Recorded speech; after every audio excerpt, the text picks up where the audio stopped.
নমস্কার, কেমন আছেন সবাই? রূপাস রসইঘর থেকে আরও একটি নতুন রেসিপি নিয়ে চলে এলাম।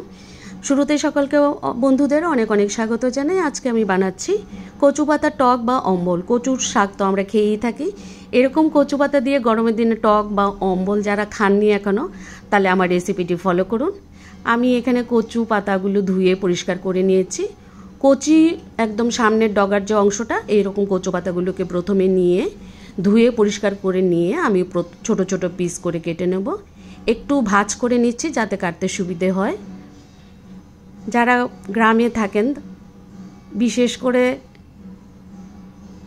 মানে যে কোনো ঠাকুর পুজোয় নিরামিষের দিনে অনেকেই এই কচু পাতার অম্বল বা টক খেয়ে থাকেন। আমি তো অনেক খেয়েছি, মায়ের হাতে অনেক কচু পাতার টক খেয়েছি ছোটোবেলায়, তাই আপনাদের সাথে আমিও শেয়ার করলাম।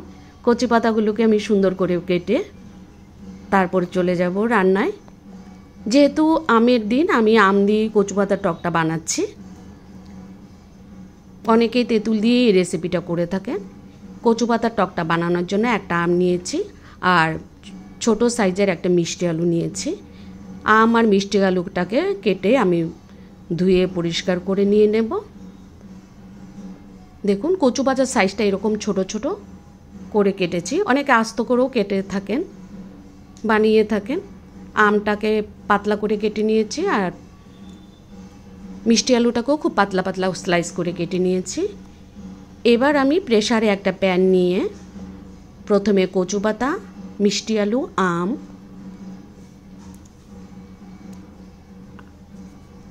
পরিমাণ মতো নুন দেব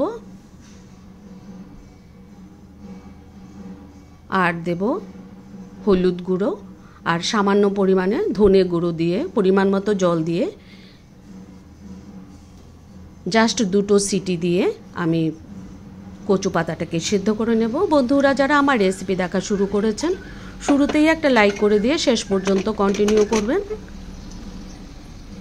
আমি দুটো সিটি তুলে একটু ঠান্ডা হয়ে গেলে আমি ঢাকাটা তুলে দেখাচ্ছি কীরকম সফট হয়েছে। একদম দেখতে খুবই ভালো লাগছে।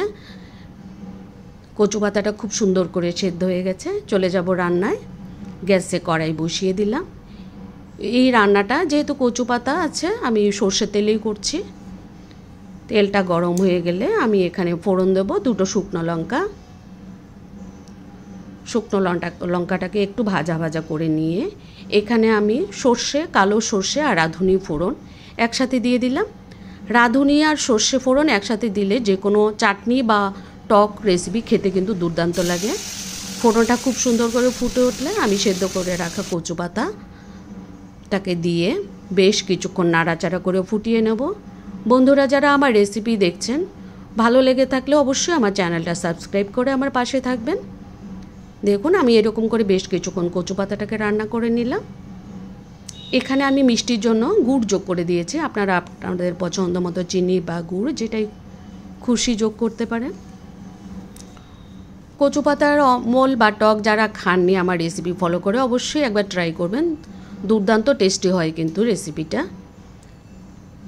আমি এখানে 1 টেবিল চামচের মতো, 1 চায়ের চামচের মতো ভাজা জিরের গুঁড়ো মিশিয়ে নিলাম।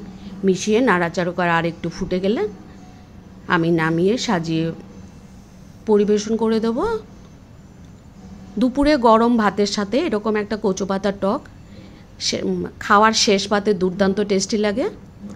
বন্ধুরা যারা কচু পাতার টক তো শাক তো অনেকেই খেয়ে আছেন, যদি টক না খেয়ে থাকেন আমার রেসিপি ফলো করে অবশ্যই একবার ট্রাই করবেন। দুর্দান্ত টেস্টি হয় কিন্তু এই কচু পাতার টক রেসিপিটা। এতক্ষণ যারা আমার রান্না দেখছিলেন সকলকে অসংখ্য ধন্যবাদ জানাই। সবাই ভালো থাকবেন, সুস্থ থাকবেন আর দেখতে থাকবেন রূপাস রসইঘর। পরবর্তী রেসিপি দেখার আমন্ত্রণ জানিয়ে আজকের মতো তাহলে এখানেই টাটা।